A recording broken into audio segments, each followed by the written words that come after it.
আমি দুইটা গোল করছি, let's see how it goes now. So yeah, that's it. 30 তারিখ কয়টা গোল করবে? Inshallah, let's see. I can score more goals. প্রথম দিনের ট্রায়াল শেষে শেষ বিকেলে হাসি খুশিভাবে বের হয়েছেন বাংলাদেশ ফুটবল ফেডারেশনের দুই কোচ হাভিয়ার কাবরেরা এবং সহকারী কোচ। তাদেরকে আমরা জিজ্ঞেস করেছিলাম যে তারা সন্তুষ্ট কিনা প্রথম দিনের ট্রায়ালে। দুজনই উত্তর দিয়েছেন যে তারা সন্তুষ্ট এবং তারা আশাবাদী এখান থেকে ভালো ফুটবলার বের হয়ে আসবে। ভালো আশাবাদী জি এবং একই সাথে যে ফুটবলাররা ট্রায়ালে অংশ নিয়েছেন, সকালে অংশ নিয়েছেন জুনিয়র ফুটবলাররা আর বিকেল সেশনটা ছিল সিনিয়রদের নিয়ে। এর কারণটা ছিল সকালের যে তাপমাত্রা সেটা তুলনামূলক কম থাকে এবং সেখানে কম বয়সী ফুটবলাররা ট্রায়ালে অংশ নিয়েছেন, যার ফলে তারা খুব আনন্দের সাথে খুব ভালোভাবে মানিয়ে নিতে পেরেছেন। আর বিকেলের দিকে যারা ছিলেন তারা বেশ সিনিয়র প্লেয়ার। বেশিরভাগ ফুটবলারই বলেছেন যে তাদের মূল প্রতিপক্ষ ছিল গরম, যেটার সাথে মানিয়ে নেওয়া বেশ কষ্টসাধ্য ছিল। The problem is here, the weather. It's really hard to cope with the weather. The weather was a bit hard. But the weather, it gets hotter every moment. Challenge is weather.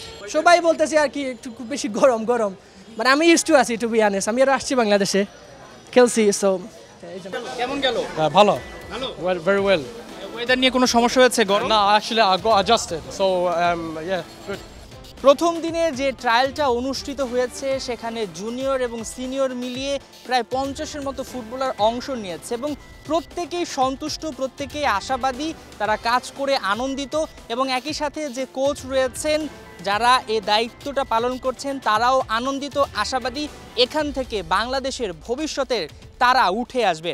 ওদেরকে একটু time দেওয়া দরকার, যেটার জন্য আমরা 3 দিন রেখেছি। এখনই মন্তব্য করার সময় আসেনি যে too soon to say anything, but আমি এটুকুই বলবো যে তারা যে মোটিভেশন এবং যে আশা আকাঙ্ক্ষা নিয়ে এসেছে এটাতেই আমরা খুব পজিটিভ তাদের সাথে অ্যাপ্রোচটা রেখেছি, যাতে তারা ভবিষ্যতেও চিন্তা করে। কারণ এখানে অনেক প্লেয়ারই থাকবে যারা ইয়াঙ্গার, এখনই হয়তো তাদের ফুল পটেনশিয়ালটা তারা দেখাতে পারবে না, ইট উইল টেক টাইম।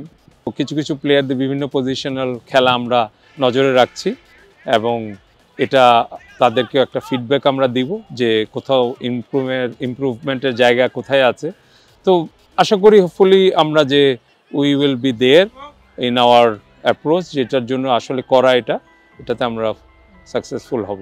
এখন দেখার পালা ঠিক 30 তারিখে যে একটা ম্যাচ অনুষ্ঠিত হবে সেখানে ফুটবলাররা কেমন পারফর্ম করেন। হাসান সজীব, 71 জাতীয় স্টেডিয়াম, ঢাকা।